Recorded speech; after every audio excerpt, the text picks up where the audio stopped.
So today I sit with a man with many hats, Brenton Surgeoner. He is a therapist, a couples counselor, a writer, an educator. He also educates people on wine as well. We are here today to talk about wine. Wait, no, we're not. Wait, well, Brenton, thank you so much for taking the time. You're a very busy guy. So let's just jump right into Yeah. it. So I know you work with a lot of people. You specialize a lot with couples counseling, sex therapy. One thing I've always wondered about couples, even the best couples out there, they Mm. genuinely love each other. There's so much passion. But, people, what we do in couples, especially, we still end up hurting each other. I've always wondered, what is it that's really going on there? Because we all do it, but but why? What's going on? Yeah, it's a really good question, and depending on who you speak to, you'll get a different response. Like Esther Perel would answer this question probably from the perspective of the person who's closest to us is also Mm, the person who provides the greatest yeah. threat. And Pact with Stan Tatkin would also come in from a similar perspective, but their stance is very much on the neurobiology of what's going on in relationships. So if Okay. you think about attachment, and you find someone who you form an adult attachment with, and that person becomes incredibly important to you. Hmm. Now, as soon as there's a threat to that attachment, then your system goes from being secure, stable, safe to being insecure, unstable, and not safe. And then when we feel unsafe, we start to protect ourselves. And so, even though there's a lot of love, there then becomes a bit of fear and self protection in the relationship. And that's when we start to act out in different ways, which are not beneficial to the relationship. They're not beneficial to our happiness, but they're almost automatic because they're threat responses. And some of those threat responses predate the relationship by, 10, 20, 30 years. So one could say this threat response that this person that you love, that you would do anything for, it's almost just biological. The brain doesn't make any differentiation between physical pain and emotional pain. Mm, So if you break a leg or you break a heart, it feels the same and it's painful. At least when you break a leg, they can give you some morphine. The emotional pain that we carry often is it's circulated through the brain. So we keep rethinking. We start to fill in the gaps with information the brain draws from some other place. And because we're negatively wired, we're usually drawing in information that's not useful. So we think about a breakup, what happened, what did I do, what did they do? And if you don't have the information there, you start to obsess a little bit, the brain starts to loop. mhm. And then we start to pull in information. Was it that one time I came home late and I didn't bring pizza? Maybe it was that time, or was it the time that I got caught with the Pornhub being open and that didn't go down so well? And maybe I can blame something else that I did, and maybe I was or I start to blame them. So I'm looking for reasons why things have happened. I'm looking for reasons why this relationship is not working anymore. I'm looking for reasons as to why I'm feeling this pain and this discomfort. So that just perpetuates cycles, and then we start to get into patterns of Mhm. relationships which are dysfunctional. There's no good and bad. Well, there are some bad actors in relationships, but generally, people go into a relationship with the best intentions, but they get caught up in patterns. And those patterns can be destructive, those patterns can be maladaptive, those patterns can not be conducive to having a secure, stable relationship, but they can start to um, degrade the relationship over time. And if the pattern's not addressed, Mhm. then the relationship is not going to be in a very healthy state. And I imagine that's when someone as yourself would come in, help people identify what these patterns are, which are not benefiting them, which are not serving them Yeah. anymore, and then coming up with different strategies to change it. This is exactly the thing with couples therapy because most couples come into therapy not when they've had a little relationship speed bump. They usually come into therapy when Things are on fire. things are really in trouble. And okay, I'm going to give you my analogy for a relationship. A relationship is like two people getting into a beautiful, brand new, gorgeous car. It smells new. The leather is gorgeous. Everything's shiny and it works fabulously well. And they jump into this little bubble and they head off down their journey of life. And somewhere along the way, 10 minutes in, they hit a little speed bump and it's a little wobble and Yeah. they feel a bit awkward and then they look at each other and they go, okay, no, we're fine. We're good. This is okay. Car's good. Everything's great. A little bit further down, there's a little red flashing light on the dashboard, which they just go, well, it's nothing. It's We don't normal. need to deal with It's fine. that. And Everyone then has that.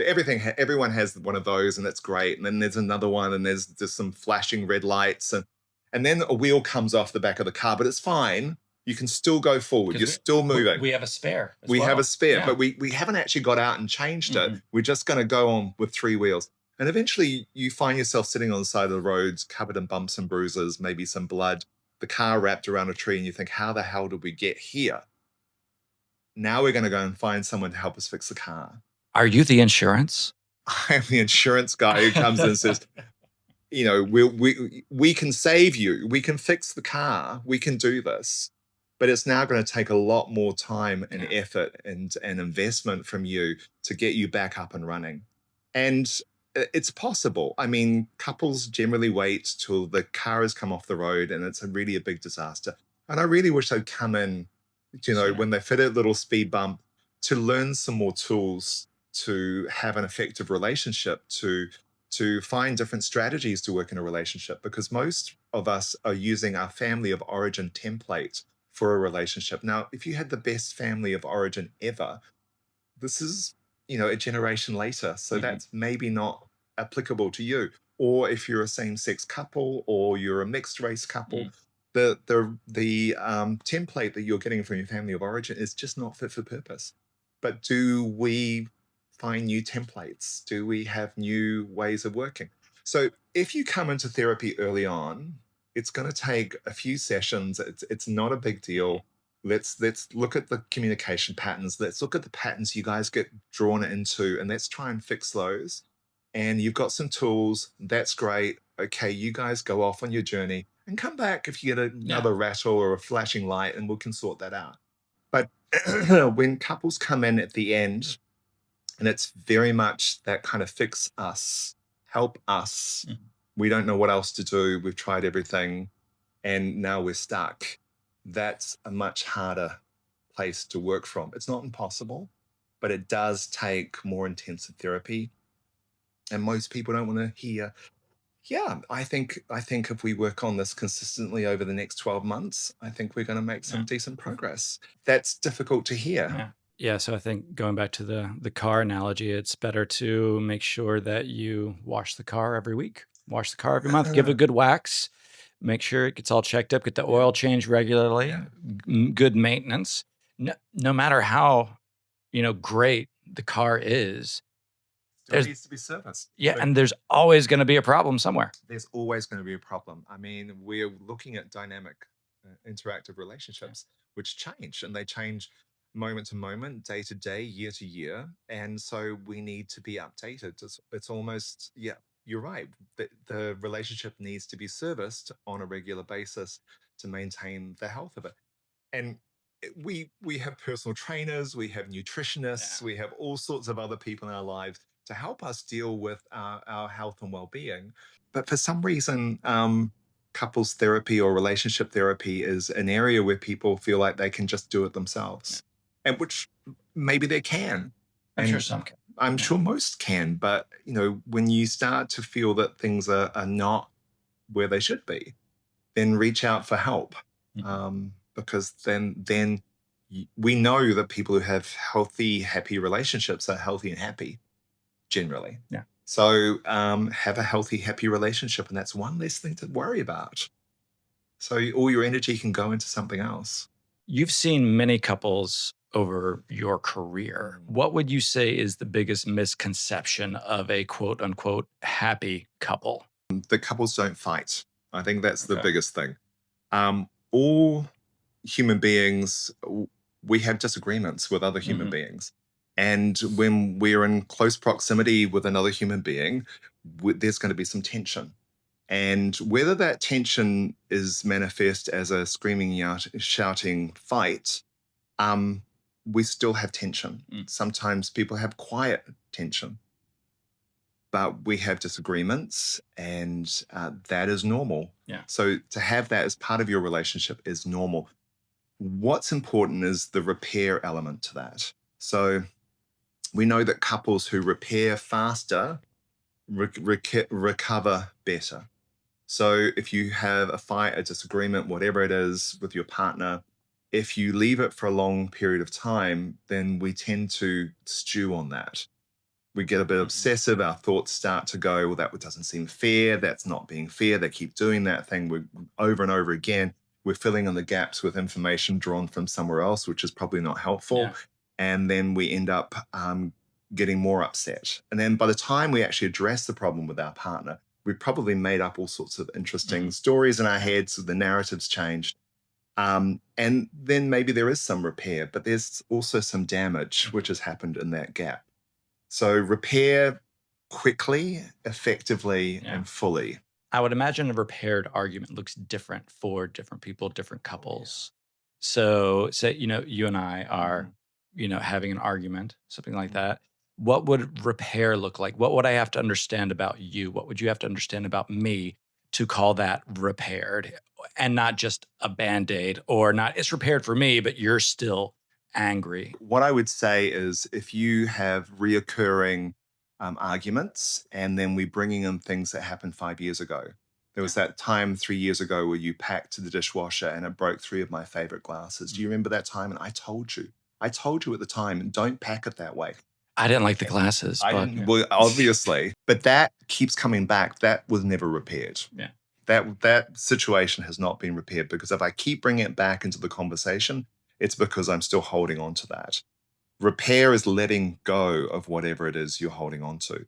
The challenge that we have with repair is we have to be really vulnerable with one another, and we have to really go, I'm so sorry that I didn't listen to you. And I know that I don't listen to you. That's something that I do, and I want to work on that.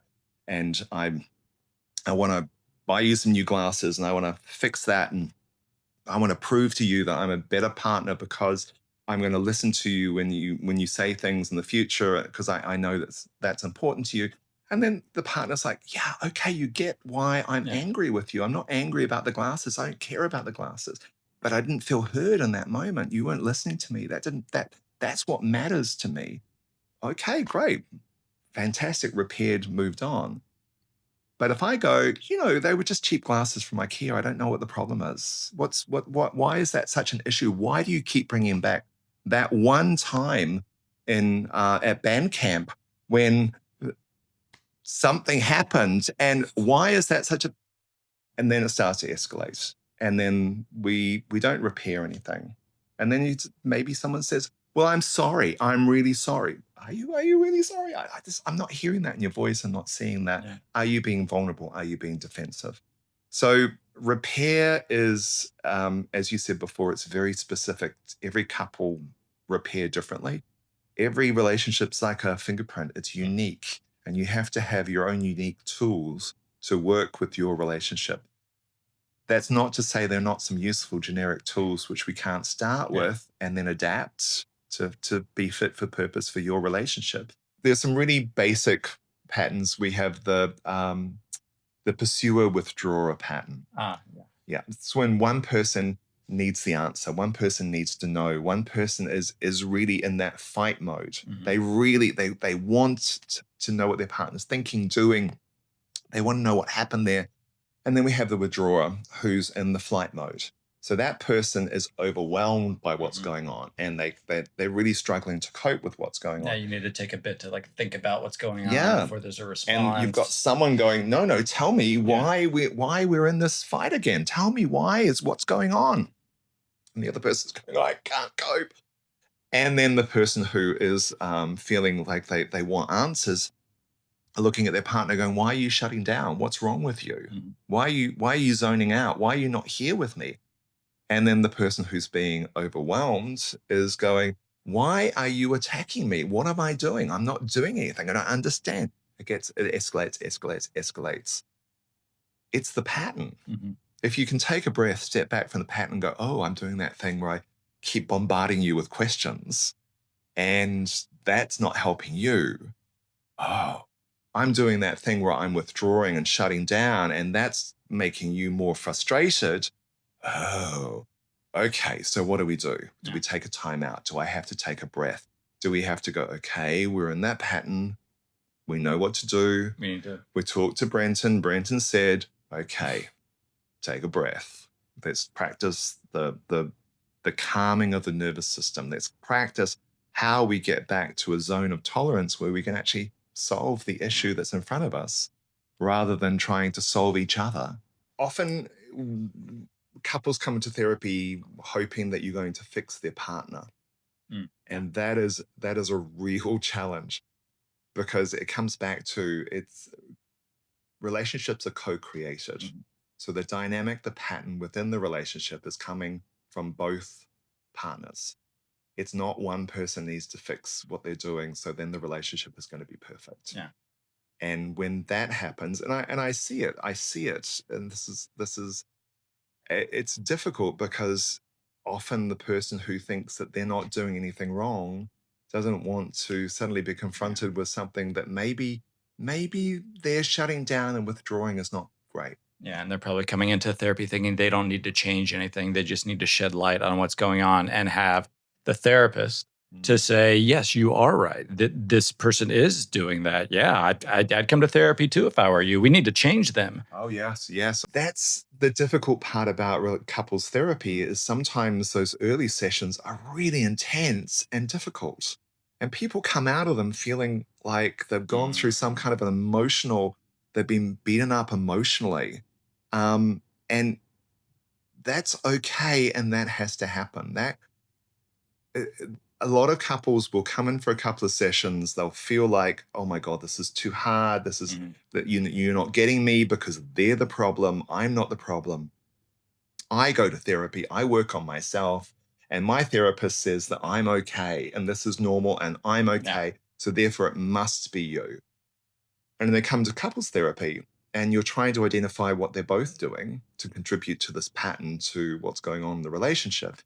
And they're like, hang on, I didn't sign up for this. I signed up for the nice, caring, responsive therapist who's not pointing out that there may be some things coming from both of us that Mhm. are contributing to this. No, that's not what I signed up for. And it becomes emotionally tense. But the problem is, I think you just need to force yourself to push through that because once you get things out on the table and finally start talking about them, you can start to deal with what's going on. Most of us would prefer to just brush it under the carpet, Mhm. pat the carpet back down. And by the time people come into therapy, the carpet's about a meter off the ground.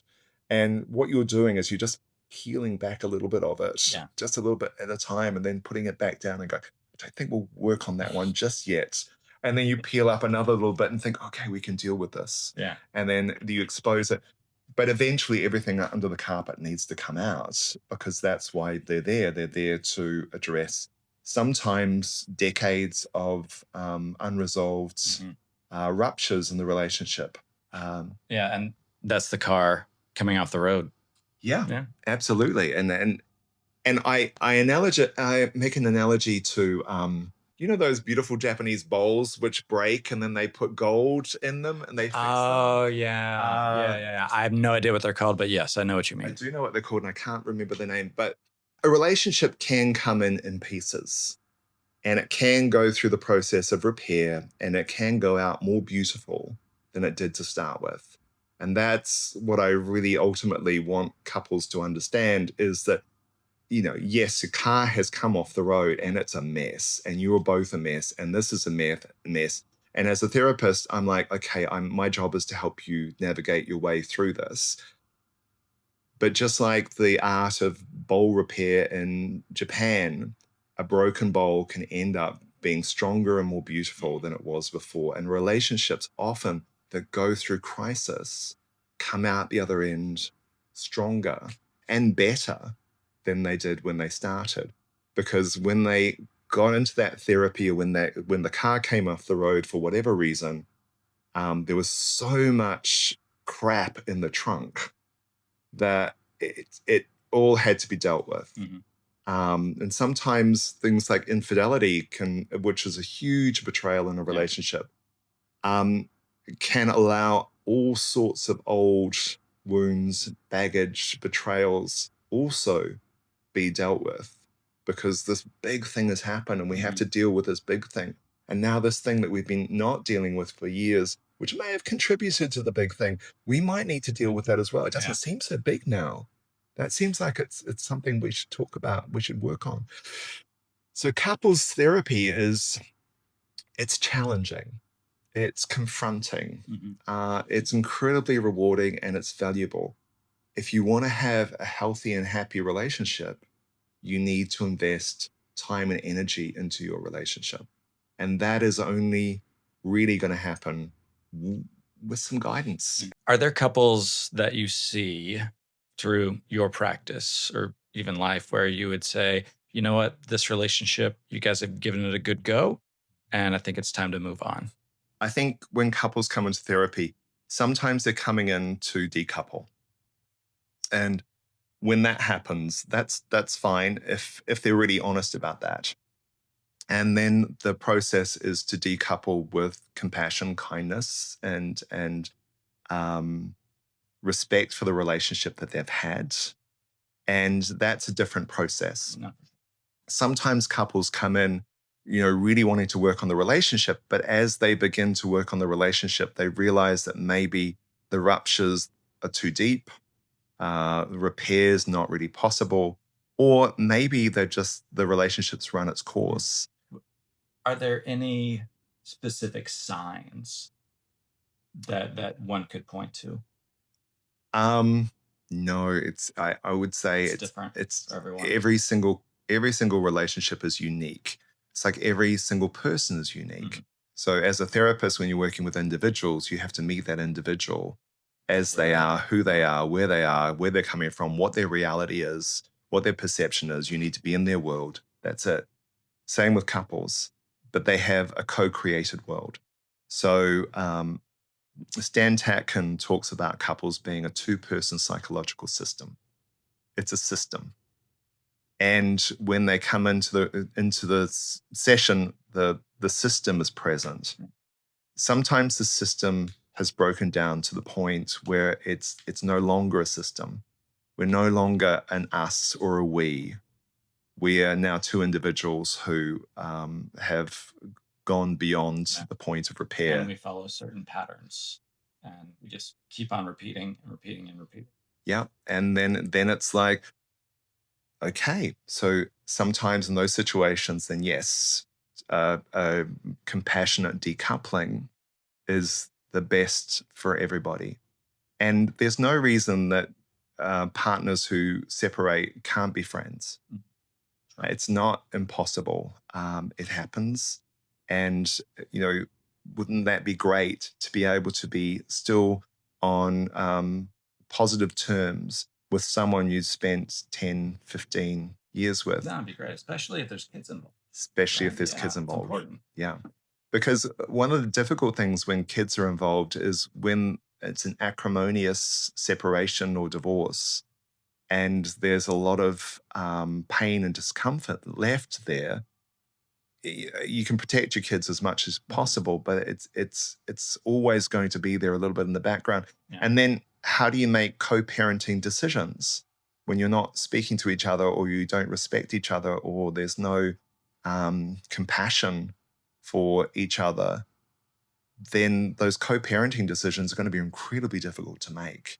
And so one parent might allow the kids to do one thing, the other parent might be allowing the kids to do something else. And then what message are we sending to the kids about how they should operate in the world? What are boundaries? And it's so much more complex than just, this relationship's not working for me. I think I'd be better off with someone who was X, Y, Z. I'm going to end the relationship, as painful as that's going to be, as financially draining as that's going to be, because I will be happier with somebody else. And we know that that's not the case because we have second, third, fourth marriages. Just the second marriage is not necessarily going to work. I mean, I shouldn't say this about John Gottman. I think he's been married 3 times. John Gottman is a relationship expert. I mean, this is a guy who's spent his entire life researching relationships and he couldn't get it right. So if he can't get it right, I mean, it's what pretty is the tough. hope for us? Yeah. But, I think the most important thing to know is that we are flawed, imperfect human beings. And we're probably with another flawed, imperfect human being. And what is going to make the relationship work is understanding that we make mistakes. We make mistakes, we repair, we move on. I give my couples an intervention called the do-over. And that's when you fuck something up. Am I allowed to say that? Yeah, you can say whatever you All want. right. So if you fuck something up, it's okay. You identify what happened, you repair what happened, and you say, let me try that again. Yeah. That did not come out well. I really did not mean to say that. That was thoughtless, irresponsible, whatever. Can I have a do-over? And hopefully your partner says, yeah, go for it. Make it better, do something better. And let's try, because until you practice something, you don't know how to do it. If you have a poor interaction, don't just leave it there. Go, okay, let's try doing that again, but in a way where we both come out feeling good. Because then your nervous system goes, wow, that was pretty amazing. Oh, I love that approach. We should definitely do that again, because that other way, that's really painful. So practicing comes back to us saying we practice with other humans. We have to practice in our relationship. And sometimes when we mess up, we have to practice doing it right, and then we get better. One thing I've always said in my relationships, friendships, everything is that I will let you down. It will happen. I think people going into a relationship with these, through a lens of perfection, that this person is perfect, they're never going to let me down, they're always going to be there. It's like, that's, for me, I know that won't happen. I know that I'm going to let that person down for some reason. Whatever it is, because everyone is human and everyone does, they're going to let me down, I'm going to let them down. The thing that I try my best not to do, it's very, very difficult, is to not necessarily have these expectations, put all these expectations on someone else. Because the thing that I always say is that if you have an expectation of someone, you're just waiting for them to fail. And that's one of the things that it's hard to get out of, especially in relationships, because it just happens naturally. But I think that if we always keep that in mind, if we always have that idea that's going on, that yes, I'm going to let you down, you're going to let me down, and that's okay. And that's when you're talking about the do-over. I think that's really good. And I love that, because we are flawed. That's the human experience. And the do-over is great. And another thing which I love from Pact and from Stan Tatkin is that in a relationship, it has to be good for me, good for you, good for us. Win-win-win. It's got to be a win-win-win, because if it's good for me, not good for you, it's not good for us. And that's not just intimate partnered relationships, that's all relationships. And if we can keep that in mind, then we are doing the responsible or the right thing, when the right thing's not the easiest thing to do. It might be easy to go out with my mates rather than go home, because that's fun and enjoyable. But I know if I do that, I'm going to disappoint my partner because they've cooked dinner. I know they've cooked dinner because they've let me know they've cooked dinner. I'm going home. Guys, I'm really sorry. I've got to go home, because it's the right thing to do. Not the easiest thing to do, but the right thing to do, because it's going to make the relationship healthy. And again, like Pact, I love Pact. They talk about the love bubble, and I talk about it as an ecosystem of two people. It's a tiny little ecosystem. And the health of the ecosystem is dependent on the two people who share the ecosystem. So the relationship is going to be healthy if the people in the relationship are respecting their environment and respecting each other. That was Ask an Expert with Brent Surgeoner. Again, a man of many hats, therapist, couples counselor, therapist, wine educator, or wine specialist. I don't even. He loves he loves his wine. So if you want to work on your relationship, have a great Chardonnay, come see Brenton. He is here in Hong Kong. And Brenton, where can people find you? You can find me online, basically Brenton Surgeoner. I've got an unusual name, so if you Google me, you can find me. I'm in Central, Stanley Street, and yeah, just reach out, have a conversation. It's always good to have a conversation with a therapist first to Yeah. make sure you have the right connection, vibe, energy, and then we take it from there. Okay. Well, perfect, Brenton. Thank you so much. And make sure that you guys keep on getting your car checked regularly. Your car is your relationship. Make sure it's always good. This guy can help with that. All right. Thanks. Bye bye.